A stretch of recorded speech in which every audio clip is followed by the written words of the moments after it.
ಉಸಿರು ನಿಂತ ಮ್ಯಾಗೆ ನಿನ್ನ ಹೆಸರು ಹೇಳುತ್ತಾರ ಸರ್, ನಮ್ ತಾಯಿಗೆ ಕ್ಯಾನ್ಸರ್ ಪೇಷಂಟ್ ಇದೆ, 6 ತಿಂಗಳು ಸಾಯ್ತೀನಿ ಅಂತ ಹೇಳಿದ್ರು. ಈ ಹಾಡು ಕೇಳ್ತಾ ಕೇಳ್ತಾ ಕೇಳ್ತಾ ಇವಾಗ್ಲೂ ಸುಮಾರು ಒಂದು 2-3 ವರ್ಷ ಆಯ್ತು ಸರ್. ಆರೋಗ್ಯವಾಗಿದ್ದಾರೆ. ಅವ್ರು ಮಲಗಿಸ್ಬೇಕಂದ್ರೆ ಈ ಹಾಡು ಕೇಳಿಸ್ಬಿಟ್ಟೆ ಮಲಗಿಸೋದು. ನಾನು ಇಲ್ಲಿವರೆಗೂ 4 ಸಿನಿಮಾ ಮಾಡಿದೀವಿ. 4 ಸಿನಿಮಾಕ್ಕೂ ನಾನೇ ಪ್ರೊಡ್ಯೂಸರ್. ಈ ಹಾಡಿಂದ ಸಾವಿರಾರು ಜನ ಬದಲಾಗಿದ್ದಾರೆ. 11 ತಿಂಗಳು ಜೈಲಲ್ಲಿದ್ದೆ, ನಾನು ಪರಪ್ಪನಗರ ಜೈಲಲ್ಲಿದ್ದೆ. ಒಂದು ಪೇಜ್ ಕರೆಕ್ಟ್ ಆಗಿ ನಾನು ಕನ್ನಡ ಬರೆಯಕ್ ಬರಲ್ಲ. ಅಲ್ಪ ಪ್ರಾಣ ಮಹಾಪ್ರಾಣ ಗೊತ್ತಿಲ್ಲ. ಚೆಟ್ಟ ಕಟ್ಟುತ್ತಾರ ನಿನ್ನ ಸುಟ್ಟು ಹಾಕುತ್ತಾರ. ಮಾಡು ಮನುಷ್ಯ ಹಾಡು ಬರೆದಂತ ರಿಷಿ ಅವ್ರನ್ನ ಭೇಟಿ ಮಾಡೋಣ. ಟಿ ಅಶ್ವಥ್ ಅವರ ಕಂಠ ಸಿರಿಯಲ್ಲಿ ಅದ್ಭುತವಾಗಿ ಮೂಡು ಬಂದ ಗೀತೆ ಒಳಿತು ಮಾಡು ಮನುಷ್ಯ. ಬನ್ನಿ ಹೋಗಿ ಅವ್ರ ಭೇಟಿ ಮಾಡೋಣ, ಅವ್ರ ಬದುಕು ಕೇಳೋಣ. ದೇವ್ರು ನಮಸ್ತೆ. ಆಗ್ಲಾ ಒಳಕ್ಕೆ ಗಾಡಿ. ಬನ್ನಿ, ರಿಷಿ ಅವ್ರ ಮೇಲಿದ್ದಾರೆ, ಅವ್ರನ್ನ ಹೋಗಿ ಭೇಟಿ ಮಾಡೋಣ. ಏನು ಆಫೀಸ್ ಅಣ್ಣ ಇದು? Studio. Okay sir. Rishi sir ನಮಸ್ತೆ. ತುಂಬ ಸಂತೋಷ, ನಮಗೂ ತಮ್ಮ ಭೇಟಿಯಾಗಿದೆ ಸರ್. ಸ್ನೇಹಿತರೆ, ಇವರೇ ರಿಷಿ ಅವರು. ಒಂಥ ಒಳ್ಳೆ ಹಾಡು ಒಳಿತು ಮಾಡೋ ಮನುಷ್ಯ. ನೀವೊಂದ್ಸಲ ದುರಂಕಾರ ಸ್ವಲ್ಪ ಮೇಲ್ಕೋತ ತಕ್ಷಣ ಹಾಡು ಕೇಳಿದ್ರೆ ರಪ್ ಅಂತ ನಿಮ್ಮ ಈಗ ಕಮ್ಮಿ ಆಗೋಂಥ ಹಾಡು. ಹೇಗಿದ್ದೀರಿ? ಚೆನ್ನಾಗಿದೆ ಸರ್. ನೀವ್ ಹೇಗಿದ್ದೀರಾ? ಚೆನ್ನಾಗಿದ್ದೀನಿ ಸರ್. ತುಂಬಾ ಖುಷಿ ಆಯ್ತು ತಮ್ಮನ್ನ ಭೇಟಿಯಾಗಿ. ಸಿನಿಮಾ ಮಾಡ್ತಾ ಇದ್ದೀರಾ? ಯಾವುದು ಸರ್? ರಾಮ್ ರಹೀಮ್ ಅಂತ. ರಾಮ್ ರಹೀಮ್ ಇಬ್ಬರು ಸೇರಿಸ್ಬಿಟ್ಟಿದ್ದೀರಲ್ಲ? ಅದು ಒಂದು ಸಂದೇಶ ಇರುವಂತ ಚಿತ್ರ.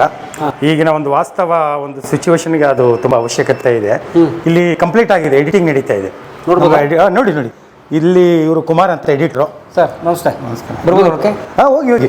ಅಲ್ಲಿ ಬರ್ತಾ ಇದೆ, ಬನ್ನಿ. ಅಲ್ಲಿ ಬರ್ತಾ ಇದೆಯಾ? ಓಕೆ. ಇಲ್ಲಿ ಎಡಿಟಿಂಗ್ ನಡೀತಾ ಇದೆ ಸದ್ಯಕ್ಕೆ. ರಾಮ್ ರಹೀಮ್ ಸರ್. ರಾಮ್ ರಹೀಮ್ ಅಂತ. ನೀವು ನಿರ್ದೇಶಕರು? ನಾನು ನಿರ್ದೇಶಕರು. ಕತೆ, ಚಿತ್ರಕಥೆ, ಸಾಹಿತ್ಯ, ಸಂಭಾಷಣೆ, ನಿರ್ದೇಶನ. ಇವ್ರು ರಹೀಮನ್ ಪಾತ್ರ ಮಾಡಿದವನು. ಕಿರಣ್ ಅಂತ. ಹೇಗಿರಿ Kiran sir? Celebrity trainer. Puneeth Rajkumar sir ಇವರು ಜಿಮ್ಗೆ ಬರ್ತಾ ಇದ್ದಿದ್ದು. ಅಫಿನಿಟಿ ಜಿಮ್ ಅಲ್ಲಿ ನಾನು ಟ್ರೈನರ್ ವರ್ಕ್ ಮಾಡ್ತಾ ಇದ್ದೆ, ಟ್ರೈನರ್ ಆಗಿ ಅಲ್ಲಿ ಬರ್ತಾ ಇದ್ರು ಅಪೋಸಿಟ್. ಓಕೆ. ನೈಸ್. ಆಮೇಲೆ ಮುರಳಿ ಅವರಿಗೆ ಮದಗಜೆಗೆ ಟ್ರೈನ್ ಅಪ್ ಮಾಡಿದ್ವಿ ಇವರು. ನಮ್ಮ ಅಕ್ಕವ್ರ ಮಗ, ಅವ್ರಿಗೊಂದು ರಹೀಮ್ ಪಾತ್ರ ಮಾಡಿದ್ದೇನೆ. ತುಂಬಾ ಚೆನ್ನಾಗಿ ಬಂದಿದೆ ಸಿನಿಮಾ. ಇವಾಗ ಎಡಿಟಿಂಗ್ ಎಲ್ಲ ಕಂಪ್ಲೀಟ್ ಆಯ್ತು, ಡಬ್ಬಿಂಗು ಕಂಪ್ಲೀಟ್ ಆಯ್ತು. ಇವಾಗ ರೀ ರೆಕಾರ್ಡಿಂಗು ಪ್ಲಸ್ DI ಎಫೆಕ್ಟ್ಸ್ ಕಳಿಸ್ಬೇಕು. ಓಕೆ. ಅಂದ್ರೆ ನೀವು ಮೂಲತಃ ನಿರ್ದೇಶಕರ ಅಥವಾ ರೈಟರ್? ನಮ್ಮ ಮೂಲತಃ ರೈಟರ್ ಆಗಿ ಬಂದು ಇಂಡಸ್ಟ್ರಿ ನಿರ್ದೇಶಕ ಮಾಡ್ಬಿಡ್ತು. ಪ್ರೊಡ್ಯೂಸರ್ ಆಕ್ಚುಲಿ ಬೇಸಿಕ್ಲಿ ನಾನು ಪ್ರೊಡ್ಯೂಸರ್ ಆಗಬೇಕು ಅಂತ ಬಂದವನು. ಅದು ಪ್ರೊಡ್ಯೂಸರ್ ಅದು ಇಲ್ಲಿವರೆಗೂ ಪಿಕ್ಚರ್ ಸಿನಿಮಾ ಮಾಡಿದ್ದೆಲ್ಲ ನಾನೇ ಪ್ರೊಡ್ಯೂಸ್ ಮಾಡಿರೋದು. ಇಲ್ಲಿವರೆಗೂ 4 ಸಿನಿಮಾ ಮಾಡಿದ್ದೀವಿ. 4 ಸಿನಿಮಾಕ್ಕೂ ನಾನೇ ಪ್ರೊಡ್ಯೂಸರು. ನೀವು ಬೇಸಿಕ್ಲಿ ಸಿನಿಮಾ ಪ್ರೊಡ್ಯೂಸರು. ಯಾವ 4 ಸಿನಿಮಾವು? ಒನ್ ವೇ ಅಂತ ಮಾಡಿದ್ದೀವಿ. ನಗ್ತವಳೆ ನಗ್ತವಳೆ ನನ್ನ ನೋಡಿ ನಗ್ತವಳೆ. ಸೂರ್ಯ ದಿ ಗ್ರೇಟ್ ಅಂತ ಅಜಯ್ ರಾವ್, ತಾಜ್ ಮಹಲ್ ಅದು ನಾವು ಮಾಡಿದ್ದೀವಿ. ಕಣ್ಣುಡಿತಾಳೆ ಕಣ್ಣುಡಿತಾಳೆ ಕಣ್ಣುಡಿತಾಳಲೆ ಕಣ್ಣುಡಿದು ಪಕ್ಕಕ್ಕೆ ನನ್ ಕರಿತಾಳಲೆ. ಆಮೇಲೆ ಕೊಟ್ಲಲ್ಲಪ್ಪ ಕೈ ಅಂತ ಅದನ್ನು ನಮ್ದೇ ನಿರ್ದೇಶನ. ಅದಕ್ಕೊಂದು one of the partner. Surya the great one of the partner. One way ಅಂತ ಅಲ್ಲಿ ಪೂರ್ಣ ಪ್ರಮಾಣದ ನಿರ್ಮಾಪಕನಾಗಿ ಮಾಡಿದೆ ಅದಕ್ಕೆ. ಓಕೆ. ನೀವು ಓಲನ್ ಸ್ವಲ್ಪ ಪ್ರೊಡ್ಯೂಸರ್. ಈಗ ರಾಮ್ ರಹೀಮ್ಗೆ? ರಾಮ್ ರಹೀಮಿಗೆ ಅದಕ್ಕೆ ನಾವು ಒಂದು 7-8 ಜನ ಸೇರ್ಕೊಂಡು ಮಾಡ್ತಾ ಇದೀವಿ. ನಮಗೆ ನಿಮ್ಮ ಬಗ್ಗೆ ತುಂಬಾ ಅಪಾರ ಗೌರವ. ನೀವು ಒಂದು ಪ್ರೋಗ್ರಾಮ್ ಕೂಡ ಮಿಸ್ ಮಾಡಲ್ಲ. ನಾವು ಪ್ರತಿಯೊಂದು ಪ್ರೋಗ್ರಾಮ್ ನೋಡ್ತೀವಿ. ತುಂಬಾ ಒಂದು ಅದ್ಭುತ ಕಾರ್ಯಕ್ರಮಗಳು ಮಾಡ್ತೀರಾ. ಆಮೇಲೆ ಎಷ್ಟೋ ಜನ ಕತ್ತಲಲ್ಲಿರುವಂತ ಕಲಾವಿದರಿಗೆ ಬೆಳಕೊಟ್ಟಿದ್ರ ಅಂತ ಹೇಳಕ್ ಇಷ್ಟಪಡ್ತೀವಿ. ದೊಡ್ಡ ಮಾತು. ಅದು ಒಂದು ಖುಷಿ ನಮಗೆ. ಅಂದ್ರೆ ಬೆಳಕು. ಅದು ನೋಡಿ, ನಮ್ಮ ಸರ್ ನೋಡಿ, ನಾವು ಒಳಿತು ಮಾಡು ಮನುಷ್ಯ ಹಾಡು ನಾವು ಕೇಳಿದ್ದೀವಿ. ಬಹುಶಃ ಹಾಡು ಮೊದಲು ಬಂದು ಪಾಪ್ಯುಲರ್ ಆಗೋಯ್ತು. ಯಾರು ಬರ್ದಿದ್ದು ಯಾರೋ ದಾಸರ ಪದನ ಅಥವಾ ಯಾರೋ ಸಂತರ ಪದನ, ಶರೀಫ್ರ ಪದನ, ಸೂಫಿಗಳ ಪದನ ಅಂತ ಅಂತಿದ್ರು. ಇಲ್ಲ, ಅದನ್ನ ಬರ್ದಿದ್ದ ಆಕ್ಚುಲಿ ನಮ್ಮ ನಡುವೆ ಓಡಾಡ್ತಿರುವಂತಹ ಒಬ್ಬ ಮನುಷ್ಯ. ಅವ್ರ ಹೆಸರು ರಿಷಿ ಅಂತ ಗೊತ್ತಾಯ್ತು. ಅನಂತರ ರಿಷಿ ಅವರು ತುಂಬಾ ಪ್ರಚಲಿತಕ್ಕೆ ಬಂದ್ರು. 3 ದಿನದ ಸಂತೆ ನಗು ನಗುತ ಮಾಡಬೇಕು, ದ್ವೇಷವೆಂಬ ಕಂತೆ ಸುಟ್ಟು ಹಾಕಬೇಕು, ದ್ವೇಷದಿಂದ ಏನ್ ಪ್ರಯೋಜನ ಇಲ್ಲ, ಜಗತ್ತಲ್ಲಿ ಅವೆಲ್ಲ ಪ್ರೀತಿಯಿಂದ ಬಾಳ್ಬೇಕು ಅನ್ನೋದು ಒಂದು ಸಂದೇಶ. ಹಾಡನ್ನ ರಚಿಸಿದವರು. ಆಮೇಲೆ ಹಾಡು ಇಟ್ಟಾಗಿದೆ ಅನ್ನೋದಕ್ಕಿಂತ ಎಲ್ಲಾ ಸಾಂಗ್ಗಳು ಇಟ್ಟಾಗ್ತವೆ. ಆಮೇಲೆ ಈ ಹಾಡಿಂದ ಸಾವಿರಾರು ಜನ ಬದಲಾಗಿದ್ದಾರೆ. ನಾವೆಲ್ಲಾದ್ರೂ ಹೋದಾಗ ಎಲ್ಲ ಫಂಕ್ಷನ್ ಸಿಕ್ಕಿದಾಗ ಸರ್ ಬರ್ತಾರೆ, ಬಂದ ತಕ್ಷಣ ಸರ್ ನಿಮ್ಮ ಹಾಡಿಂದ ನಾನು ಬದಲಾಗಿದ್ದು ಸರ್. ಮೊದಲು ಸಿಕ್ಕಿದವ್ರಿಗೆಲ್ಲ ಹೊಡಿತಾ ಇದೆ ಸರ್, ನಾನು ರೌಡಿ ಆಗಿದೆ ಸರ್. ಹಾಡು ಕೇಳಿದಾಗ ನಾನು ಬದಲಾಗಿದ್ದೀನಿ. ಆಮೇಲೆ ಒಬ್ರು ಆಕ್ಚುಲಿ ನಮ್ಮ ತಂಗಿ ಅಂದ್ರೆ ಚಿಕ್ಕಮ್ಮನ ಮಗಳು ಗಾಯತ್ರಿ ಅಂತ, ಅವ್ರ ಹಸ್ಬೆಂಡ್ ಗುರು ಅಂತ. ಅವರು ಜಿಮ್ ನಡೆಸ್ತಾ ಇದ್ದಾರೆ. ಅಲ್ಲಿ ಜಿಮ್ಮಲ್ಲಿ ಬಂದ್ಬಿಟ್ಟು ಸರ್ ಯಾರು ಕೇಳಿ ಸರ್ ಅಂತ ಹೇಳಿದಂತ ಒಬ್ಬ ಹುಡುಗ. ಕೇಳಿದ ತಕ್ಷಣನೇ ಆಯ್ತು ಅಂತಂದ್ಬಿಟ್ಟು ಆ ಹುಡುಗ ನಮ್ಮ ಅಳಿಯ ಕೇಳಿದ ತಕ್ಷಣನೇ ಏನಪ್ಪ ಅಂತ ಸಮಾಚಾರ ಕೇಳಿದಾಗ, ಸರ್ ನಮ್ಮ ತಾಯಿಗೆ ಕ್ಯಾನ್ಸರ್ ಪೇಷಂಟ್ ಇದೆ, 6 ತಿಂಗಳಲ್ಲಿ ಸಾಯ್ತೀನಿ ಅಂತ ಹೇಳಿದರು. ಈ ಹಾಡು ಕೇಳ್ತಾ ಕೇಳ್ತಾ ಕೇಳ್ತಾ ಇವಾಗಲೂ ಸುಮಾರು ಒಂದು 2-3 ವರ್ಷ ಆಯಿತು ಸರ್. ಆರೋಗ್ಯವಾಗಿದ್ದಾರೆ. ಅವ್ರು ಮಲಗಿಸ್ಬೇಕಂದ್ರೆ ಈ ಹಾಡು ಕೇಳಿಸ್ಬಿಟ್ಟೆ ಮಲಗಿಸೋದು ನಾನು ಅಂತ ಹೇಳಿದ್ರೆ ಅಂತ. ಅವಾಗ ಹೇಳಿದ್ರಂತೆ, ಇಲ್ಲಪ್ಪ ಅವ್ರು ನಮ್ಮ ಮಾವರೇ ಬರೆದಿರೋದು, ನಮ್ಮ ವೈಫ್ ಅವರು ಅಣ್ಣನೇ ಬರೆದಿರೋದು. ಅಂದ್ರೆ ಒಂದು ಹಾಡು ಒಂದು ಮೆಡಿಸಿನ್ ಥರ ಕೆಲಸ ಮಾಡ್ತಾರೆ. ಇಲ್ಲ, ಸುಮಾರು ಮೆಡಿಷನ್ ಅನ್ನೋದಕ್ಕಿಂತ ಒಂದು ದೊಡ್ಡ ಅದಕ್ಕೆ ಬೆಲೆನೇ ಕಟ್ಟಕ್ಕಾಗಲ್ಲ ಸರ್. ಅದು ಒಂದು ಖುಷಿ ಇದೆ. ಹಾಡು ಇಟ್ಟಾಗುತ್ತೆ. ನಾನು ಆ್ಯಕ್ಚುಲಿ ಕಾಯಕವೇ ಕೈಲಾಸ ಅಂದರು ಬಸವಂತ ಸಿದ್ಧಗಂಗಾ ಸ್ವಾಮಿಗಳದ್ದು ಬರೆದಿದ್ದೀನಿ. ಹೌದು, ಹಾಡು ಅದು ಕಾಯಕವೇ ಕೈಲಾಸ ಅಂದರು ಬಸವ ಅದರಂತೆ ನಡೆದಾಡೋ ದೈವ ನಮ್ಮ ಮಾಡೋದು. ಕಾಯಕವೇ ಕೈಲಾಸ ಅಂದರು ಬಸವ ಅದರಂತೆ ನಡೆದರು. ಭೂಮಿ ಮೇಲೆ ಬಾಡಿಗೆದಾರ ನೀನಣ್ಣ, ಅವ್ನು ಹೇಳಿದಾಗ ಜಾಗ ಖಾಲಿ ಮಾಡೋಣ. ಸ್ವಾರ್ಥದಿಂದ ಬದುಕೋದು ಬೇಡ ಮನುಷ್ಯ, ಬದುಕೋದಿಲ್ಲ ನಾವಿಲ್ಲಿ ಕೋಟಿ ವರ್ಷ. ಮೂಳೆ ಮಾಂಸದ ದೇಹಕ್ಕೆ ಚಿನ್ನದ ಲೇಪನ ಏತಕ್ಕೆ. ಹಾಡುಗಳೆಲ್ಲ ಇಟ್ಟಾಗಿದೆ. ಹಾಡು ಬರೆದವ್ರು ಯಾರು ಅಂತ ಒಳಿತು ಮಾಡೋ ಮನುಷ್ಯ ಇಂದ ನಾನು ಇದು ಫಸ್ಟ್ ಬರೆದಿದ್ದು ಭೂಮಿ ಮೇಲೆ ಬಾಡಿಗೆದಾರ ನೀನಣ್ಣ, ಅವ್ನು ಹೇಳಿದಾಗ ಜಾಗ ಖಾಲಿ ಮಾಡೋಣ. ಸೊ ನಿಮ್ಗೆ ಇಡೀ ಹಾಡುಗಳ ಒಂದು ಮೂಲ ಏನಿರುತ್ತೆ ಅಂದ್ರೆ ಒಂದು ಫಿಲಾಸಫಿ ಇರುತ್ತೆ ಸರ್. ಬದುಕಿನ ಸೂತ್ರಗಳಿರ್ತವೆ. 100% ಪ್ರತಿಯೊಂದು. ಅದು ನಾನು ಆ್ಯಕ್ಚುಲಿ ಬರೀಬೇಕಂತ ಬರೆಯಲ್ಲ, ಅದು ನಾನು ಕುಂತ್ಕೊಂಡಾಗ ನಾನು ಎಷ್ಟೋ ಜನ ಲಿರಿಕ್ಸ್ ರೈಟನ್ನು ಕಲಿಸ್ತೀನಿ ಸರ್, ನೀವು ಬರೀರಿ, ನೀವು ಇದು ಮಾಡಿದಾಗ ಅಂತಂದಾಗ ಅದು ನಾನು 2 ಲೈನ್ ಬರೆದಾಗ, ಸರ್ ನಿಮ್ಮ ಥರ ಬರೆಯೋಕ್ಕಾಗಲ್ಲ ಸರ್, ನೀವೇ ಬರೆದು ಬಿಡಿ ಸರ್ ಅಂತ ಹೇಳ್ಬಿಡ್ತಾರೆ. ಅದಕ್ಕೆ ಸುಮಾರು ಮ್ಯಾಕ್ಸಿಮಮ್ ಪ್ರತಿಯೊಂದರಲ್ಲೂ ಇವಾಗ ಒಂದು ಇಂಗ್ಲೀಷ್ ಸಾಂಗ್ ಬರೆದಿದ್ದೀನಿ. ಇಂಗ್ಲೀಷ್ ಹಾಡು ಬರ್ದಿದ್ದೀನಿ. ಇದು ಒಂದು ಟೈಮ್ ಅಂತ ಸಿನಿಮಾ ಇವಾಗ ನಾಳೆ ಬೀದರ್ ಹೋಗ್ಬೇಕು. ಆ ಇಂಗ್ಲೀಷ್ ಸಾಂಗ್ ಬರೀಬೇಕಂದ್ರೆ ಇವಾಗ ಟ್ರೆಂಡ್ ಅಲ್ಲ ಸರ್. ಇವಾಗ ಮಾಮೂಲು ಫಿಲಾಸಫಿ ಎಲ್ಲಾರು ಏನ್ ತಿಳ್ಕೊಂಡ್ರು, ಇವನೇನ್ರಿ ಬರೀ ಸತ್ತವ್ರ ಮನೇಲಿ ಹಾಡು ಬರೀತಾನೆ, ಆ ಥರ ಒಂದು ನಮ್ಮ ಬಗ್ಗೆ ಮಾತಾಡ್ತಾ ಇದ್ರು. ನಮಗೂ ಎಲ್ಲ ಥರ ಹಾಡು ಬರುತ್ತೆ, ಆದರೆ ನಮ್ಗೆ ಅವಕಾಶ ಸಿಕ್ಕಿಲ್ಲ, ಅದೇನು ಗೊತ್ತಿಲ್ಲ. ಪ್ಲಸ್ ಅವಕಾಶ ನಾನು ಎಕ್ಸ್ಪೆಕ್ಟು ಮಾಡಲ್ಲ. ನಾನು ಅವಕಾಶನ ಸೃಷ್ಟಿ ಮಾಡ್ತೀನಿ. ಇವಾಗಲೂ 5 ಸಿನಿಮಾ ಡೈರೆಕ್ಷನ್, ಇವಾಗಲೂ 2 ಸಿನಿಮಾ ಡೈರೆಕ್ಷನ್ ಮಾಡಿ, 1 ಸಿನಿಮಾ ಕಂಪ್ಲೀಟ್ ಆಗಿದೆ, 1 ಸಿನಿಮಾ ಸ್ಟಾರ್ಟ್ ಮಾಡಿದ್ದೀವಿ, ಟೈಮ್ ಅಂತ, ಅದು ಮುಗಿದಿದೆ. ಅದರಲ್ಲಿ ನನಗೆ ಏನು ಈ ಥರ ಹೇಳ್ತಾ ಇದ್ದಾರಲ್ಲ, ನನಗೆ ಎಲ್ಲ ಥರ ಸಾಂಗ್ ಬರೆಯೋಕೆ ಐಟಮ್ ಸಾಂಗ್ ಬರೆದಿದ್ದೀನಿ. ಅಣ್ಣ ಒಬ್ಬನೇ ಏರಿಯಾದಲ್ಲಿ ಇರಬೇಕು, ನಿಗರಾಡ್ದವ್ ನಡ್ಡ ಸಿಗಿಬೇಕು, ಗುರು ಒಬ್ಬನೇ ಕಿಂಗಾಗಿ ಮೆರಿಬೇಕು, ಆ ಥರ ಸಾಂಗು ಕಮರ್ಷಿಯಲ್ ಸಾಂಗ್ ಪಕ್ಕ ಮಾಸ್ ಬರೆದಿದೆ. ಅದು ಆ್ಯಕ್ಚುಲಿ ರಜನಿಕಾಂತ್ ಅವ್ರ ಸ್ನೇಹಿತರು ರಾಜ್ ಬಹದ್ದೂರ್ ಅಂತ, ಅವ್ರನ್ನ ಹಾಕೊಂಡು ಒಂದು ಡ್ರೈವರು, ಅವ್ರ ಡ್ರೈವರು, ಇವ್ರ ಕಂಡಕ್ಟರು. ಅವ್ರು ಯಾರಿಗೂ ಕಾಲ್ ಶೀಟ್ ಕೊಟ್ಟಿರಲಿಲ್ಲ, ನಾನು ಯಾರಿಗೂ ಕೊಟ್ಟಿರಲಿಲ್ಲ. ಅವಾಗ ನಾನು ಹೋಗಿ ಒಳಿತು ಮಾಡೋ ಮನುಷ್ಯ ಅಂದ ತಕ್ಷಣ ಫಸ್ಟ್ ಬನ್ನಿ ಸರ್, ನೀವು ಅದೆಲ್ಲ ಕತೆ ಗೀತೆ ಏನು ಹೇಳ್ಬೇಡಿ, ನೀವು ಮಾಡಿ ಸಿನಿಮಾ ನಾನು ಮಾಡ್ತೀನಿ ಅದನ್ನ. ಅವ್ರು ಫುಲ್ ಮೈನ್ ಕ್ಯಾರೆಕ್ಟರ್ ಮಾಡಿಸಿದ್ದೆ, ಒನ್ ವೇ ಅಂತ ಸಿನಿಮಾ. ಎಲ್ಲಾ ಸಮಸ್ಯೆಗೂ ಕೊಲೆನೇ ಪರಿಹಾರ ಅಂದ್ರೆ ಈ ಭೂಮಿ ಮೇಲೆ ಒಬ್ರು ಉಳಿಯೋದಿಲ್ಲ. ಅವ್ರು ಆಕ್ಚುಲಿ ನಮ್ಮ ಹಾಡೆಲ್ಲ ರಜನಿಕಾಂತ್ ಅವರೆಲ್ಲ ಕೇಳಿ ತುಂಬಾ ಖುಷಿ ಪಟ್ರು. ಬೆಳೆದರೆ ಬೆಳೆಯಬೇಕು ರಜನಿಕಾಂತರಂಗೆ, ಅವರ ಗುಣವ ಕಲಿತು ಬಾಳಿದರೆ ಸೋಲೆ ಇಲ್ಲ ನಮ್ಗೆ, ಚಿನ್ನದಂತ ನಾಡಿನಲ್ಲಿ ಅಣ್ಣ ಯೋಗಿಯ ಜನನ, ಆ ತರ ಒಂದು ಅವ್ರದ್ದು ಒಂದು ಸಾಂಗ್ ಬರ್ದಿದ್ವಿ. ಗ್ರೇಟ್. ಬನ್ನಿ ಸರ್, ಕತೆ ಕುತ್ಕೊಂಡು ಮಾತಾಡೋಣ ಸರ್, ಬನ್ನಿ ಪ್ಲೀಸ್. ವಿಧಿಯನ್ನು ದೂರಿದರೆ ತರಬಲ್ಲ ತರುಣ. ಎಲ್ಲ ಕಲಾ ಮಾಧ್ಯಮ ವೀಕ್ಷಕರಿಗೆ ನಮಸ್ಕಾರಗಳು. ಒಳಿತು ಮಾಡು ಮನುಸ, ನೀರೋದು 3 ದಿವಸ, ಉಸಿರು ನಿಂತ ಮ್ಯಾಗೆ ನಿನ್ನ ಹೆಸರು ಹೇಳುತ್ತಾರ, ಈ ಹಣ ಅನ್ನುತ್ತಾರ, ಮಣ್ಣಾಗ ಉಳುತ್ತಾರ, ಚೆಟ್ಟ ಕಟ್ಟುತ್ತಾರ, ನಿನ್ನ ಸುಟ್ಟು ಹಾಕುತ್ತಾರ. ಆಮೇಲೆ ಭೂಮಿ ಮೇಲೆ ಬಾಡಿಗೆದಾರ ನೀನಣ್ಣ, ಭೂಮಿ ಮೇಲೆ ಬಾಡಿಗೆದಾರ ನೀನಣ್ಣ, ಅವನೇಳಿದಾಗ ಜಾಗ ಖಾಲಿ ಮಾಡಣ್ಣ, ಬಾಡಿಗೆ ಮನೆಗಾಗಿ ಇಲ್ಲಿ ಜಗಳ ಬೇಡಣ್ಣ, ನಿನ್ನ ಸ್ವಂತ ಮನೆ ಮೇಲಿದೆ ಮರೆತ್ರೆ ಹೆಂಗಣ್ಣ. ಆಮೇಲೆ ಲಹರಿ ವೇಲೋರೊಂದು ಅವ್ರ ಕೈಲಿ ಆಡಿಸ್ತೀವಿ ಹಾಡು, ಅದು ತುಂಬ ಚೆನ್ನಾಗಿದೆ. ಸ್ವಾರ್ಥದಿಂದ ಬದುಕೋದು ಬ್ಯಾಡ ಮನುಸ, ಬದುಕೋದಿಲ್ಲ ನಾವಿಲ್ಲಿ ಕೋಟಿ ವರುಸ, ಮಾನವನಿಗೆ ಮಾನವನೇ, ಆ ಥರ ಒಂದು ಅದು ಬರೆದಿದ್ದೀವಿ.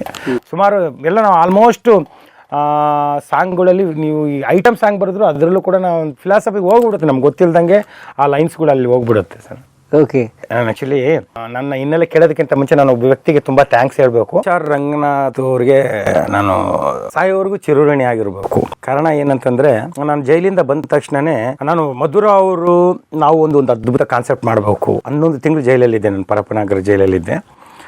ಅವರು ಬಂದಾಗ ನಾನು ಸುಮಾರು ಒಳಗಡೆ ಲ್ಯಾಂಡ್ಲೈನ್ ಇದೆ, ಆಪ್ಷನ್ ಇದೆ, ಜೈಲಿಂದ ನಾವು ಫೋನ್ ಮಾಡೋ ಆಪ್ಷನ್ ಇದೆ. ಅಲ್ಲಿ ಫೋನ್ ಮಾಡಿದಾಗ ಅವ್ರು ರಿಸೀವ್ ಮಾಡಲಿಲ್ಲ. ಅವ್ರು ರಿಸೀವ್ ಮಾಡದಿರೋಂಥ ವ್ಯಕ್ತಿ ಅಲ್ಲ. ನನಗೆ ಒಂಥರ ಭಯ ಆಯಿತು, ನನಗೆ ಡೌಟ್ ಆಯಿತು. ಅವ್ರು ರಿಸೀವ್ ಮಾಡದೇ ಇರೋದಕ್ಕೆ ಕಾರಣ ಏನಾದರೂ ಅವರು ಏನೋ ಒಂದು ಸಮಸ್ಯೆಲಿ ಇರಬೇಕು ಅಂತ ನಾನು ಅಂದ್ಕೊಂಡ ತಕ್ಷಣ ನಾನು ತುಂಬ ಖುಷಿಯಾಗಿ ಅಂದರೆ ನೀವು ಜೈಲಿಂದ ರಿಲೀಸ್ ಆದಾಗ ಆಗೋ ಖುಷಿ ಇರುತ್ತಲ್ಲ, ಅದಕ್ಕೆ ಬೆಲೆನೇ ಕಟ್ಟೋಕ್ಕಾಗಲ್ಲ.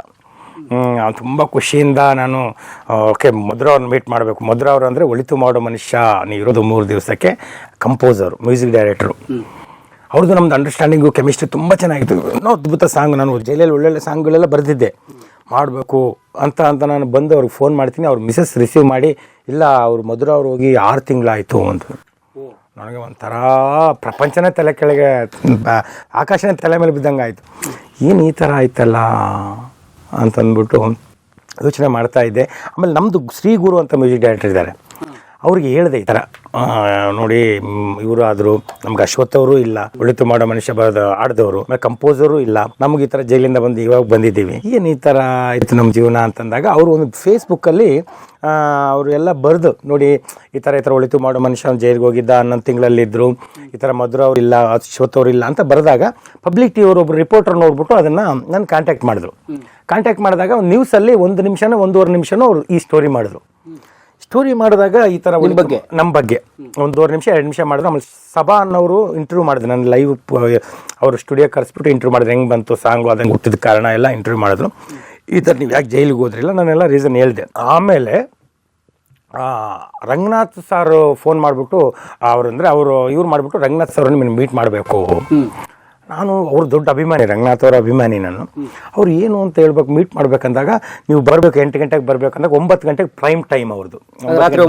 ಬುಲೆಟಿನ್ ಇದೆಯಲ್ಲ, ಅವರು ತುಂಬ ನಂಬರ್ 1 ಅದು ಎಲ್ಲ ಚಾನಲ್ಗಿಂತ ಗೊತ್ತಿದೆ, ಎಲ್ಲರಿಗೂ ಗೊತ್ತಿದೆ. ಅಲ್ಲಿ ಬಂದು ನೀವು ಬರಬೇಕು ಅಂತಂದ್ಬಿಟ್ಟು ನಾನು ಅಲ್ಲೇ ಕುಂತ್ಕೊಂಡಿದ್ದೆ. 8 ಗಂಟೆ ಆಯಿತು, 8:15 ಆಯಿತು, ಕರೀಲೇ ಇಲ್ಲ. ಆಮೇಲೆ 8:40ಕ್ಕೆ ಕರೆದ್ರು ನನಗೆ ಒಳಗಡೆ, ಕರೆದ್ಬಿಟ್ಟು ಕುಂದಿಸ್ರು, ನೀವು ಮಾತಾಡಿ ಅಂತಂದರು. ನನಗೆ ಶಾಕ್ ಆಯಿತು, ಏನಿದು ಅಂತಂದಾಗ ಆಮೇಲೆ ಅವ್ರು ನಾನು ಕೇಳಿದ್ರು, ಈ ಥರ ಪ್ರಶ್ನೆ ಹೆಂಗೆ ಬಂತು ಈ ಸಾಂಗು, ಜೈಲಿಗೆ ಯಾಕೆ ಹೋದ್ರಿ, ಅದೆಲ್ಲ ಎಲ್ಲ ಕೇಳಿದ್ರು. ಅವ್ರ ಕಡೆಯಿಂದ ಒಂದು ಹಾಡು ಆಡಿಸ್ಬೇಕಂತೂ ಇಷ್ಟ ಆಯಿತು ನನಗೆ, ಅವ್ರಿಗೋಸ್ಕರ ಹಾಡೂ ಬರೆದೆ. ಅವ್ರು ತುಂಬ ಬ್ಯುಸಿ ಇರೋ ಕಾರಣದಿಂದ ಮೊನ್ನೆ ಕೂಡ ಅವ್ರಿಗೆ ನಾನು ಫೋನ್ ಮಾಡಿದ್ದೆ, ಬ್ಯುಸಿ ಇದ್ದೀನಿ ಋಷಿ, ಇವಾಗ ಬೇಡ, ಇನ್ನೊಂದ್ಸಲ ಆಡ್ತೀನಿ ಅಂತ ಹೇಳಿದ್ರು. ಅವರು ಒಳ್ಳೆ ವಾಯ್ಸ್ ಇದೆ. ಆ್ಯಕ್ಚುಲಿ ಅದು ಒಂದು ವೀಕೆಂಡ್ ವಿತ್ ರಮೇಶ್ ಅವ್ರ ಕಾರ್ಯಕ್ರಮದಲ್ಲಿ ಅವ್ರು ಆಡಿದ್ದು ಕೇಳಿದೆ ನಾನು. ಅವ್ರ ಕೈಲಿ ಆಡಿಸ್ಬೇಕು ಅಂತ ಆಸೆ ಇತ್ತು, ಅವ್ರು ಸ್ವಲ್ಪ ಬ್ಯುಸಿ ಇರೋದ ಕಾರಣದಿಂದ ಅವರು ಇನ್ನೊಂದ್ಸಲ ಆಡ್ತೀನಿ ಋಷಿ ಅಂತ ಹೇಳಿದ್ರು. ಇವತ್ತು ಪ್ರಪಂಚಕ್ಕೆ ಅಂದರೆ ಇವತ್ತು ನಾವೊಂದು ಎಲ್ಲರಿಗೂ ಗೊತ್ತಾಗಿದೆ ಒಳಿತು ಮಾಡೋ ಮನುಷ್ಯ ಬರೆದವನು ಋಷಿನೇ ಅನ್ನೋದಕ್ಕೆ ಕಾರಣನೇ ಪಬ್ಲಿಕ್ ಟಿವಿ ಮತ್ತು HR ರಂಗನಾಥ್ ಆ ಕಾರ್ಯಕ್ರಮ. ಗೊತ್ತಿಲ್ವಲ್ಲ, ನ್ಯಾಯಾಧೀಶರ ಮುಂದೆ ಆಗಿರತ್ತಾನೆ, ನಮಗ್ ಗೊತ್ತಿಲ್ವಲ್ಲ, ನನಗೆ ಗೊತ್ತ. I want imagine and talk. Big Bulletin ಬಂದಿದ್ರಿ ನೀವು, 13 ನಿಮಿಷ ಕೊಟ್ಟರು ನಿಮಗೆ. ಎಂತೆಂಥ ದೊಡ್ಡ ಸಾಧನೆ ಮಾಡಿರೋರಿಗೆ ಅಲ್ಲಿ ಒಂದು 3 ನಿಮಿಷ 4 ನಿಮಿಷ ಸ್ಲಾಟ್ ಕೊಡ್ತಾರೆ. ಅಂದರೆ ಪಬ್ಲಿಕ್ ಹೀರೋ ಅಂತ ಬರ್ತಾಯಿತ್ತು ಮೊದಲು, ಅದು ನಮ್ಮನೇನು ಪಬ್ಲಿಕ್ ಹೀರೋ ಅಂತ ಏನು ಅವ್ರೇನು ಮೆನ್ಷನ್ ಮಾಡಿಲ್ಲ. ಅವ್ರಿಗೆ ಇಷ್ಟ ಆಯಿತು ನನ್ನ ಸ್ಟೋರಿ ಪ್ಲಸ್ ನನ್ನ ಸಾಹಿತ್ಯ. ಆ್ಯಕ್ಚುಲಿ ಅವರು ಪ್ರತಿ ಇದರಲ್ಲೂ ಅವರು ಹಾಡಿಗೆ ತುಂಬ ಅಭಿಮಾನಿ, ಅವರು HR ರಂಗನಾಥ್ ಅವರ ಹಾಡಿಗೆ ಅಭಿಮಾನಿ. ಪ್ಲಸ್ ಅವ್ರದ್ದು 5th ಆ್ಯನಿವರ್ಸರಿ ಪಬ್ಲಿಕ್ ಟಿವಿ ಆ್ಯನಿವರ್ಸರಿಯಲ್ಲೂ ಆಡಿದ್ದಾರೆ, ಸಾಧು ಕೋಕ್ಲೆ ಆಡಿದ್ದಾರೆ, ಸುಮಾರು ಆಡಿದ್ದಾರೆ. ಅವರು ಕೇಳ್ಬಿಟ್ಟು ಇಂಥ ಸಾಂಗು ಬರೆದಿರೋಂಥ ವ್ಯಕ್ತಿ ಈ ಥರ ಜೈಲಲ್ಲಿದ್ದರು, ಅವ್ರಿಗೇನೋ ಕ್ಯೂರಿಯಾಸಿಟಿ ಮಾತಾಡಬೇಕಂತ ಅವ್ರು 13 ನಿಮಿಷದ ಒಂದು ಇಂಟರ್ವ್ಯೂ ನನ್ನ ಜೀವನನೇ ಚೇಂಜ್ ಮಾಡ್ತು. ಯಾವ ವರ್ಷ ಅದು? ಅದು ನನಗೆ 2018 ಅನಿಸುತ್ತೆ ಸರ್, 18, 17, 18 ನನಗೆ. ಆ್ಯಕ್ಚುಲಿ ಆಮೇಲೆ ನಮ್ಮದು ತುಂಬ ಅಂದರೆ ತುಂಬ ಏನಂತಾರೆ ಅದಕ್ಕೆ ಮೈನಸ್ ಏನಂತಂದರೆ, ನನಗೆ ನೆನ್ನೆದು ನಾಳೆದು ಬಿಟ್ಟರೆ ಡೇಟ್ ಯಾವುದು ಗೊತ್ತಿರಲ್ಲ. ಯಾವುದು ನನ್ನ ಬರ್ತ್ಡೇ ಒಂದು ಡೇಟ್ ಗೊತ್ತು, ಆಮೇಲೆ ಗಾಂಧಿ ಜಯಂತಿ October 2 ಅಂತ ಗೊತ್ತು, ಸ್ವಾತಂತ್ರ್ಯ ಬಂದಿದ್ದು 1947 ಅಂತ ಗೊತ್ತು, ಆಮೇಲೆ ರಿಪಬ್ಲಿಕ್ ಡೇ 26th ಅಂತ ಗೊತ್ತು. ಅದು ಬಿಟ್ಟರೆ ನಾನು ಆ್ಯಕ್ಚುಲಿ ನಮ್ಮ ಸಿಸ್ಟರ್ ನಾನು ಜೈಲಲ್ಲಿ ಇರಬೇಕಂದ್ರೆ ಎಕ್ಸ್ಪೈರ್ಡ್ ಆದರು. ಅವರು ನಮ್ಮ ರಹೀಮ್ ಅವರು ತಾಯಿ, ಮುಖ ನೋಡೋಕ್ಕೂ ಆಗಲಿಲ್ಲ ನಾವು. ಆ ಥರ ನನಗೆ ಅವರು ಆ್ಯಕ್ಚುಲಿ ಆ ಥರ ಪ್ರತಿ ಯಾವುದು ಡೇಟು ನಾನು ನೆನ್ನೆದು ಯಾವ ಡೇಟು ಜ್ಞಾಪನ ಇಟ್ಕೊಳ್ಳಲ್ಲ, ನಾಳೆ ಬಗ್ಗೆ ಯೋಚನೆ ಮಾಡಲ್ಲ, ನಿನ್ನೆ ಬಗ್ಗೆ ಯೋಚನೆ ಮಾಡಲ್ಲ, ಈ ಕ್ಷಣ ಅವತ್ತು ಅಷ್ಟೇ, ಅವತ್ತಿಗೆ ಬದುಕೋದು. ಆಮೇಲೆ ನಮಗೆ ಇನ್ನೊಂದು ವಿಶೇಷತೆ ಏನಂತಂದರೆ, ವಿಶೇಷತೆ ಅಲ್ಲ ಅದು ನನ್ನ ಒಂದು ಹ್ಯಾಬಿಟ್ ಅಂದರೆ, ನಾನು ಅಂದ್ಕೊಂಡಿದ್ದೀನಿ ನೀವು ಎಷ್ಟೇ ಏನೇ ಮಾಡಿದ್ರು ಒಂದು ದಿವಸ ನಾವು ಸಾಯಬೇಕು, ಇಲ್ಲಿ ಯಾರು ಪರ್ಮನೆಂಟ್ ಅಲ್ಲ, ಒಂದು ಎಂಡಿದೆ, ಪ್ರತಿಯೊಬ್ಬರಿಗೂ ಎಂಡಿದೆ. ನೀವು ಧೀರುಭಾಯಿ ಅಂಬಾನಿ ಆಗಿರ್ಬೋದು, ಇಡೀ ಅರ್ಧ ಜಗತ್ತಿಗೆ ಅಲೆಕ್ಸಾಂಡರ್ ಒಂದು ಮಾತು ಹೇಳ್ತಾರೆ, ನಿಮ್ಗೆ ಗೊತ್ತಿರಬೇಕು. ಅವರು ನಾನು ಸಾಯ್ಬೇಕಂದಾಗ ನನ್ನ 2 ಕೈ ಆಚೆಗಡೆ ಇರಬೇಕು ಅಂತ ಹೇಳ್ತಾರೆ. ಅವ್ರಿಗೆ ಅವನು ಅರ್ಧ ಜಗತ್ತನ್ನೇ ಗೆದ್ದ, ಅವನು ಜಗತ್ತು ಗೆದ್ದು ಅವ್ನಿಗೆ ಏನೇನು ಅನುಭವಿಸ್ಬೇಕು ಎಲ್ಲ ಅನುಭವಿಸಿದಾಗ ಅವ್ನಿಗೆ ಒಂದು ಸಲ ಸಾವಿನ ರಿಯಲೈಸ್ ಆಯಿತು, ನನಗೂ ಸಾವಿದೆ, ಸಾವಿದೆ ಅಂದಾಗ ಅವ್ನು ಯೋಚನೆ ಮಾಡಿದ್ದಾನೆ. ಯೋಚನೆ ಮಾಡಿದಾಗ ಅವ್ರನ್ನೆಲ್ಲ ಕರ್ಸ್ಕೊಂಡು ಅವ್ರ ಆಸ್ಥಾನದಲ್ಲಿ ಇರೋನು ಕರೆಸ್ಬಿಟ್ಟು ಹೇಳಿದ್ನಂತೆ, ನಾನು ಸತ್ತಾಗ 2 ಕೈ ಆಚೆ ಇರಬೇಕು ಅಂತಂದಾಗ, ಆಯಿತು ಅಂತ. ಅದೇ ರೀತಿ ಅಂದರೆ ಯಾಕೆ ಅಂತ ಕೇಳಿದಾಗ, ನಾನು ಇಡೀ ಅರ್ಧ ಜಗತ್ತಿನ ಗೆದ್ದಿದ್ದೀನಿ, ನಾನು ಏನು ತೊಗೊಂಡು ಹೋಗ್ತಾಯಿಲ್ಲ, ಬರೀ ಗೈಯಲ್ಲಿ ಹೋಗ್ತಾ ಇದ್ದೀನಿ. ಇದಕ್ಕೋಸ್ಕರ ನಾವು ಯಾಕೆ ದ್ವೇಷ, ನಾವು ಯಾಕೆ ಬೇರೆಯವ್ರ ಮೇಲೆ ಅಸೂಯೆ, ಬೇರೆಯವ್ರನ್ನ ಕಂಡ್ರೆ ಆಗದೆ ಇರೋದು, ಏನು ಮಾಡಬೇಕು ಜಗತ್ತಲ್ಲಿ ಏನೂ ಇಲ್ಲ, ನಾನು ಅರ್ಧ ಜಗತ್ತು ಗೆದ್ದವನೇ ಖಾಲಿ ಕೈಯಲ್ಲಿ ಹೋಗ್ತಾ ಇದ್ದೀನಿ, ನೀವು ಅರ್ಥ ಮಾಡ್ಕೊ, ಜಗತ್ತಿಗೊಂದು ಒಳ್ಳೆ ಸಂದೇಶ ಕೊಡಬೇಕು ಅನ್ನೋ ಸಲುವಾಗಿ ಅಲೆಕ್ಸಾಂಡರ್ ಬರೀ ಕೈನ ಇದು ಮಾಡಿದ್ರು ಅನ್ನೋದು ಆ ಥರ. ನಮ್ದು ಬಂದ್ಬಿಟ್ಟು ಲೆಜೆಂಡರಿ ಡೈರೆಕ್ಟರ್ ಅಂತಾರೆ, ನಿಮ್ಗೆ ರಾಜಮೌಳಿ ಅವರ ಊರು ಮಾನ್ವಿ ತಾಲೂಕು, ನಮ್ದು ಮಾನ್ವಿ ತಾಲೂಕು, ಅವರು ಅಮರೇಶ್ವರ ಕ್ಯಾಂಪು. ನಮ್ದು ಫಸ್ಟ್ ಮಾನ್ವಿ ತಾಲೂಕು ಇತ್ತು, ಇವಾಗ ಸಿರವಾರ ತಾಲೂಕಾಗಿದೆ. ಮಾನ್ವಿಯಿಂದ 30 ಕಿಲೋಮೀಟರ್ ನಮ್ಮೂರು ನಾರಬಂಡ ಅಂತ. ಆಮೇಲೆ ಮಾನ್ವಿಯಿಂದ 30 ಕಿಲೋಮೀಟ್ರು ರಾಜಮೌಳಿ ಅವ್ರ ಊರು. ನಮಗೆ ಗೊತ್ತಿಲ್ಲ ರಾಜಮೌಳಿ ಅವರು ನಮ್ಮೂರವರು ಅಂತ. ಅವರೊಂದು ಇಂಟರ್ವ್ಯೂಲ್ಲಿ ಹೇಳಿದಾಗ ಕೇಳಿದ್ವಿ, ನಮಗೊಂಥರ ಹೆಮ್ಮೆ ಅಲ್ವಾ, ಅಂಥ ದೊಡ್ಡ ಡೈರೆಕ್ಟರ್ ನಮ್ಮೂರಿಂದ ನಮ್ಮ ತಾಲೂಕಿಂದ ಬಂದಿದ್ದಾರೆ ಅನ್ನೋದು. ಆಮೇಲೆ ಹೋಗಿ ಅವ್ರ ಮನೆಯೆಲ್ಲ ನೋಡಿದ್ವಿ, ವಿಚಾರಿಸಿದಾಗ ಅಲ್ಲೆಲ್ಲ ಅವ್ರನ್ನ ಆಡಿಸ್ತವರೆಲ್ಲ ಏನೋ ಒಂಥರ ಖುಷಿ. ನಮ್ಗೆ ರಾಜಮೌಳಿನೇ ನೋಡಿದಷ್ಟು ಖುಷಿ ಆಯಿತು. ಅವರು ಒಂದು 320 ಎಕರೆ ಹೊಲ ಇತ್ತಂತೆ ಸರ್ ಅಲ್ಲಿ. ಆ ಊರಲ್ಲಿ ಅವ್ರ ಫಾದರ್ ಎಲ್ಲ ಲಾಸ್ ಆಯ್ತಂತೆ. ಅದು ಲಾಸ್ ಆಗಿ ಮತ್ತು ಚೆನ್ನೈಗೆ ಹೋಗಿ, ಆ ಚೆನ್ನೈಯಲ್ಲಿ ಇವರು ಒಂಥರ ಒಂಥರ ಸೋಂಬೇರಿ ಥರ, ಇವರು ಅಲ್ಲಿ ಒಂಥರ ರೆಸ್ಪಾನ್ಸಿಬಲ್ ಪರ್ಸನ್ ಥರ ಇದ್ರಂತೆ ಅವರು. ಆಮೇಲೆ ಒಂದು ಫೈನ್ ಡೇ ಅವ್ರ ಅತ್ತಿಗೆ ಸಾಕ್ತಾ ಇದ್ರಂತೆ ಅವ್ರಿಗೆ, ರಾಜಮೌಳಿ ಅವ್ರಿಗೆ. ಅವ್ರ ಅತ್ತಿಗೆ ಒಂದು ಮಾತು ಹೇಳಿದ್ರಂತೆ, ನೋಡಪ್ಪ ನಾನು ಊಟ ಹಾಕೋದಕ್ಕೆ ನಿನ್ಗೆ ಇದು ಮಾಡೋದಕ್ಕೆ ಏನು ತೊಂದರೆ ಇಲ್ಲ, ಅಂದರೆ ಅತ್ತಿಗೆನ ತಾಯಿಗಿಂತ ಜಾಸ್ತಿಯಾಗಿ ನೋಡ್ಕೊತಾ ಇದ್ರು ಅವರು. ರಾಜಮೌಳಿ ಅವರು ಅತ್ತಿಗೆ ಅಂದರೆ ತಾಯಿಗಿಂತ ಹೆಚ್ಚು ಅವ್ರಿಗೆ ಪ್ರೀತಿ. ನನಗೆ ನಮ್ಮ ಮಗನಿಗೆ ಬೇರೆಯವರು ಕೆಟ್ಟದಾಗಿ ಮಾತಾಡೋದು ಇಷ್ಟಪಡಲ್ಲ, ಅವ್ನು ಸೋಂಬೇರಿ, ಅವ್ನು ಯೂಸ್ಲೆಸ್ಸು ಅನ್ನೋದು ಮಾತಾಡೋದು ಇಷ್ಟಪಡಲ್ಲಪ್ಪ ನಾನು, ದಯವಿಟ್ಟು ನೀನು ಏನಾದರೂ ಒಂದು ಕೆಲಸ ನೋಡ್ಕೊಳಪ್ಪ ಅಂತಂದಾಗ ಅವರು ಹೋಗಿ ಬೇರೆ ಒಂದು ಅಸಿಸ್ಟೆಂಟ್ ಡೈರೆಕ್ಟ್ರು ಎಲ್ಲ ಹೋಗಿ ಅವರು ಇವತ್ತು ಆ ಒಂದು ಮಾತನ್ನು ಮೈಂಡಲ್ಲಿ ಇಟ್ಕೊಂಡು ಅವರು ಈ ದೊಡ್ಡ ಲೆವೆಲ್ಗೆ ಇದು ಮಾಡಿದ್ದಾನೆ. ಬಟ್ ಅದರ್ವೈಸ್ ಅವರು ಒಬ್ಬ ನಾರ್ಮಲ್ ಹುಡುಗ, ಅವರು ನಾರ್ಮಲ್ ಚಿಕ್ಕ ಹುಡುಗದಾಗೆಲ್ಲ ಜೀನಿಯಸ್ ಅಂತಾರಲ್ಲ, ಹಂಗಲ್ಲ. ಇಲ್ಲ ಜೀನಿಯಸ್ ಇಲ್ಲ, ತುಂಬ ತುಂಟ. ಆಮೇಲೆ ಅವ್ರ ಅಣ್ಣ ಅವರು ಕೆಲ್ಸಕ್ಕೆ ಹೋಗ್ತಾ ಇದ್ರು, ಅವ್ರ ಅಣ್ಣನೇ ಎಲ್ಲ ಫ್ಯಾಮಿಲಿ ಎಲ್ಲ ನೋಡ್ಕೊತಾರೆ. ಇವ್ ಲಾಸ್ ಆಗಿ ಹೋದ್ಮೇಲೆ ಅವ್ರ ಅಣ್ಣವರೇ ಫ್ಯಾಮಿಲಿ ನೋಡ್ಕೊತಾ ಇದ್ದಂತೆ, ರಾಜಮೌಳಿಯವ್ರ ಅಣ್ಣ. ಅವ್ರಿಗೇನು ಅವ್ರ ಅಣ್ಣವರು ಅಂತಂದರೆ ಅವ್ರಿಗೇನು ಜವಾಬ್ದಾರಿ ಇಲ್ಲ, ಏನಿಲ್ಲ. ಅವರೆಲ್ಲ ಫುಲ್ಲು ಆ ಕಡೆ ಓಡಾಡ್ಕೊಂಡು ಮಾಮೂಲು ಒಂದು ತುಂಟಾಟ ಇರುತ್ತಲ್ಲ. ಅವಾಗ ಹೋದಾಗ ಅವ್ರಿಗೆ 11-12 ವರ್ಷ ಅನಿಸುತ್ತೆ ಮೋಸ್ಟ್ಲಿ. ಹೋದಾಗ ಬೇರೆಯವ್ರು ಹೇಳ್ತಾ ಇದ್ದಾರೆ, ಈ ನನ್ನ ಮಗ ಉದ್ಧಾರ ಆಗಲ್ಲ, ಇವನೇನು ಹಿಂಗೆ ಊಟ ಮಾಡಿಕೊಂಡು ಹಿಂಗೆ ಸುಮ್ಮನೆ ಓಡಾಡ್ಕೊಂಡಿದ್ದಾನೆ, ಇವನೇನು ಜವಾಬ್ದಾರಿ ಇಲ್ಲ, ಹಿಂಗೆ ಅಂತ ಹೇಳಿದಾಗ ಅವಾಗ ಅವ್ರ ಅತ್ತಿಗೆ ಹೇಳಿದ್ರಂತೆ. ಆ ಮಾತು ಕೇಳ್ಬಿಟ್ಟು ನನಗೆ ಬೇರೆಯವ್ರು ಏನಾದರೂ ಅಂದರೂ ನಾನು ಸಹಿಸ್ಕೊತೀನಿ, ನಿಮ್ಮ ಅಣ್ಣನಿಗಂದ್ರೂ ಸಹಿಸ್ಕೊತೀನಿ. ಅವರು ಮಗನಿಗಿಂತ ಹೆಚ್ಚಾಗಿ ಪ್ರೀತಿಸ್ತಾ ಇದ್ರು ರಾಜಮೌಳಿ ಕೂಡ ಅವ್ರ ಅತ್ತಿಗೆನ ತಾಯಿಗಿಂತ ಹೆಚ್ಚಾಗಿ ಪ್ರೀತಿಸ್ತಾ ಇದ್ರು. ಈ ಥರ ಅನ್ನೋದು ನನಗೆ ಇಷ್ಟ ಆಗಲ್ಲಪ್ಪ, ನನಗೆ ಬೇರೆಯವರು ನಿನ್ನ ಬಗ್ಗೆ ಕೆಟ್ಟದಾಗಿ ಮಾತಾಡೋದು ನನಗೆ ಇಷ್ಟ ಆಗಲ್ಲ ಅಂದಾಗ ಅವರು ಇಲ್ಲ, ನಾನು ಏನಾದರೂ ಒಂದು ಆಗಬೇಕು ನಾವು ಆ ಮಾತನ್ನ ಒಂದು ಸ್ಫೂರ್ತಿಯಾಗಿ ತಗೊಂಡು ಅವರು ಅಂತ ಅವರು ರಾಜಮೌಳಿ ಆ ಊರು ನಿಮ್ದು? ಆ ಊರು ಅಂದರೆ ಅಕ್ಕಪಕ್ಕ. ಇವಾಗ ನಿಮ್ಮ ಬೆಂಗಳೂರು ಅಂತಂದರೆ ನೀವು ಬನ್ನರ್ಘಟ್ಟಲ್ಲಿ ಇರ್ತೀರ, ನಾವು ದಾಸರಲ್ಲಿ ಇರ್ತೀವಿ. ಬೆಂಗಳೂರು ಅಂದರೆ ನಮ್ಮೂರು ಬೆಂಗಳೂರು ಆ ಥರ. ಒಂದು ಮಾನ್ವಿ ತಾಲೂಕು ಅವರು, ನಮ್ಮದು ಅವ್ರಿಗೂ ನಮ್ಮೂರಿಗೂ 30 ಕಿಲೋಮೀಟರ್ ಡಿಫ್ರೆನ್ಸ್. ಹೌದು, ಅಮರೇಶ್ವರ ಕ್ಯಾಂಪು ನಮ್ದು ಮಾನ್ವಿಯಿಂದ 30 ಕಿಲೋಮೀಟರ್ ನಾರಬಂಡ ಅಂತ. ಕರೆಕ್ಟ್. ರೋಡಲ್ ಬಂಡ ಎಲ್ಲ ಬರ್ತವೆ. ರೋಜಲ್ ಬಂಡ ನಾರಬಂಡ ಮಸ್ಕಿಗೆಲ್ಲ ಬಂದಿರ್ಬೇಕು ಅನ್ಸುತ್ತೆ ನೀವು. ಇವಾಗ ನಾರಬಂಡ ಮೊದಲು ಮಾನ್ವಿ ತಾಲೂಕಿತ್ತು, ಇವಾಗ ಸಿರವಾರ ಅಂತ ಬಂದಿದೆ, ಸಿರವಾರ ತಾಲೂಕಾಗಿದೆ. ಅಲ್ಲಿ ಹುಟ್ಟು ಬೆಳೆದವರು, ಅಲ್ಲಿ 4ನೇ ಕ್ಲಾಸ್ವರೆಗೂ ಅಲ್ಲಿ ಓದಿದ್ದು ನಾನು ನಾರಬಂಡಲ್ಲಿ. 4ನೇ ಕ್ಲಾಸ್ ಆದಮೇಲೆ ನಾನು ಬೆಂಗಳೂರು ಬಂದಾಗ ನಮ್ಮ ಚಿಕ್ಕಪ್ಪವರು ಇದ್ರು ಇಲ್ಲಿ. ನಮ್ಮ ಅಪ್ಪ ಅಮ್ಮ ಏನು ಮಾಡ್ತಿದ್ರು ಅಲ್ಲಿ? ಅಪ್ಪ ಅಮ್ಮ ರೈತರು, ನಾವು ಬೇಸಿಕ್ಲಿ ರೈತರು, ತುಂಬ ಜಮೀನ್ದಾರರು, ದೊಡ್ಡ ಜಮೀನ್ದಾರ ನಮ್ಮ ತಂದೆಯವರು. ಆಮೇಲೆ ನಮ್ಮ ತಂದೆಯವ್ರ ಕಸುಬು ಬಂದ್ಬಿಟ್ಟು ಈ ಎಂಡ ಮಾರೋದು, ಎಂಡ ತೆಗೆಯೋದು, ಕುಲ ಕಸುಬೋದು, ಈಚಲ್ ಮರ. ನಮ್ಮ ತಾಯಿ ಮಾಮೂಲು ಮನೆಯಲ್ಲಿ ಇದು ಮಾಡ್ತಾಯಿದ್ರು. ನಮ್ಮ ಅಕ್ಕವರು ಎಲ್ಲ ಇಲ್ಲೇ ಇದ್ದರು, ಬೆಂಗಳೂರಲ್ಲಿದ್ದರು. ನಮ್ಮ ಮಾವರು ಲಾರಿ ಡ್ರೈವರ್ ಆಗಿದ್ದರು.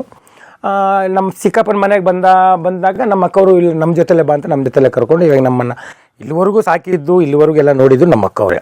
ದುರಂತ ಏನಂತಂದರೆ ಕೊನೆಗೆ ಅವರು ಮುಖನೂ ಕೂಡ ನಾವು ನೋಡೋಕ್ಕಾಗಲಿಲ್ಲ. ಜೈಲಲ್ಲಿ ನಾನಿದ್ದೆ. ಅಂದರೆ ಜೈಲಲ್ಲಿ ಪ್ರೊಸೀಜರ್ ಇರುತ್ತೆ, ಆ ಪ್ರೊಸೀಜರ್ನೆಲ್ಲ ಮುಗಿಸಿ ಒಂದು ತುಂಬ ಇನ್ಫ್ಲೂಯೆನ್ಸು, ತುಂಬ ದುಡ್ಡು ಇದೆ, ಎಲ್ಲ ಇದು ಮಾಡಿದ್ರೆ ಬೇಗ ಇದು ಆದ್ರೂ ಕಷ್ಟ ಇದೆ, ಅಲ್ಲಿ ಪ್ರೊಸೀಜರ್ ಇದೆ.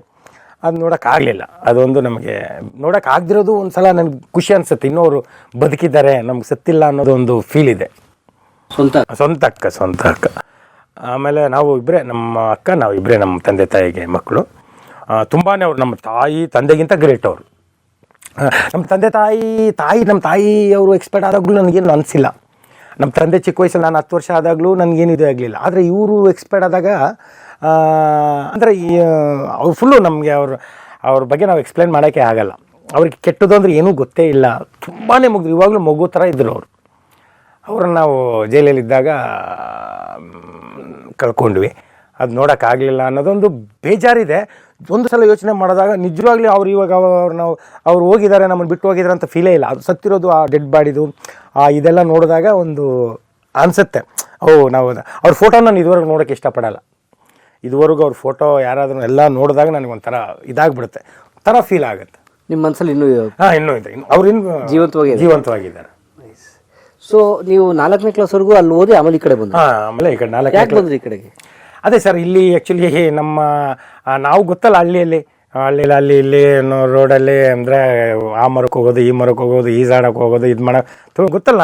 ಚಿಕ್ಕ 7-8 ವರ್ಷದಲ್ಲಿ ಏನು ಮಾಡ್ತಾರೆ. ನಮ್ಮ ಅಜ್ಜಿ ಒಬ್ರು ಇದ್ದರು, ಅಂದರೆ ನಮ್ಮ ಅಜ್ಜಿ ನಮ್ಮ ಮಾವನವರು ತಾಯಿ, ಅಂದರೆ ನಮ್ಮ ತಾಯಿಯವ್ರ ತಾಯಿ. ಅವ್ರು ಏನಂದರೆ ಇವನು ಬೆಂಗಳೂರು ಕರ್ಕೊಂಡು ಹೋದ್ರೆ, ಅವಾಗೇನೋ ಬೆಂಗಳೂರು ಒಂದು 30-40 ವರ್ಷದಿಂದ ಇಲ್ಲಿ ಬಂದು ಹೋದ್ರೆ ಏನು ದೊಡ್ಡ ವ್ಯಕ್ತಿ ಇದಾಗ್ತಾರೆ ಅಂತ ಅಂದ್ಬಿಟ್ಟು ಅಜ್ಜಿಗೇನೋ ಒಂದು ಮೊಮ್ಮಗ ಇದಾಗಲಿ ಅಂತ ಅಲ್ಲಿ ಬಂದು ಕರ್ಕೊಂಬಂದು ಇಲ್ಲಿ ಬಿಟ್ಟಾಗ ನಾವು ನಿಜವಾಗ್ಲೂ ನಾವು ಓದಲಿಲ್ಲ ಸರ್. ನಾವು PUC ಸೆಕೆಂಡ್ ಇಯರ್ವರೆಗೂ ಓದಿದ್ರು ಕೂಡ PUC ಸೆಕೆಂಡ್ ಇಯರ್ವರೆಗೂ ಇದು ಮಾಡಿದಾಗ ನಾವು ಒಂದು ಸ್ಕೂಲ್ಗೆ 365 ದಿವಸದಲ್ಲಿ ಮಿನಿಮಮ್ ಒಂದು 35 ದಿವಸ 40 ದಿವಸ ಸ್ಕೂಲ್ಗೆ ಹೋಗಿದ್ದೆ ಗ್ರೇಟು. 10% ಹೋಗಿಲ್ಲ. 10% ಹೋಗಿಲ್ಲ. ನಾವು ಸುಮ್ಮನೆ ಅಲ್ಲಿ ಇಲ್ಲಿ ಓಡಾಡಿಕೊಂಡು ಕಾಲೇಜಿಗೂ ಅಷ್ಟೇ. ನನಗೆ ನಿಜವಾಗ್ಲೂ ಇವಾಗಲೂ ಹೇಳ್ಬೇಕಂದಾಗ ನನಗೆ ಭಯ ಏನಾಗುತ್ತೆ ಅಂತಂದರೆ, ನನ್ನ ರಿಯಾಲಿಟಿ ನಿಜವಾಗ್ಲೂ ನನ್ನ ಆರ್ಟಲ್ಲಿರೋದು ಹೇಳ್ಬೇಕಂತಂದರೆ ಬೇಜಾರಾಗುತ್ತೆ ಒಂದೊಂದು ಸಲ.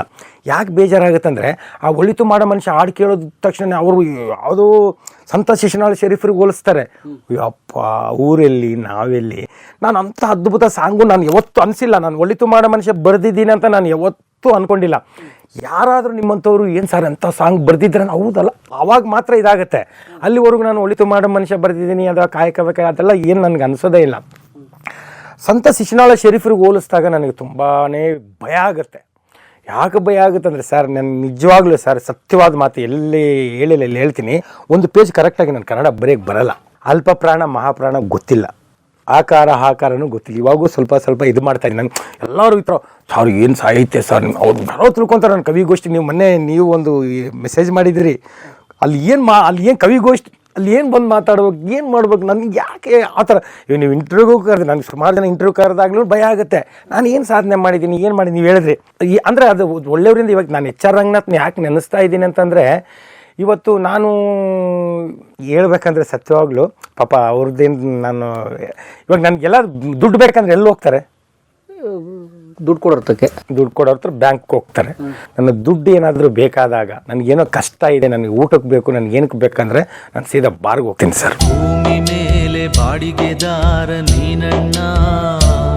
ಕಲಾ ಮಾಧ್ಯಮದ ಎಲ್ಲ ಎಪಿಸೋಡುಗಳು ನಿಮಗೆ ಸಿಗಬೇಕು ಅಂತಂದ್ರೆ ಕಲಾ ಮಾಧ್ಯಮ ಯೂಟ್ಯೂಬ್ ಚಾನೆಲ್ನ ಸಬ್ಸ್ಕ್ರೈಬ್ ಮಾಡಿ, ಬೆಲ್ ಐಕಾನ್ನ ಕ್ಲಿಕ್ ಮಾಡಿ, ತಪ್ಪದೇ ಮಾಡಿ. ಸ್ನೇಹಿತರೆ, ಕಲಾ ಮಾಧ್ಯಮದ ಎಲ್ಲ ಸಂದರ್ಶನಗಳನ್ನು ನೀವೀಗ ಓದಬಹುದು.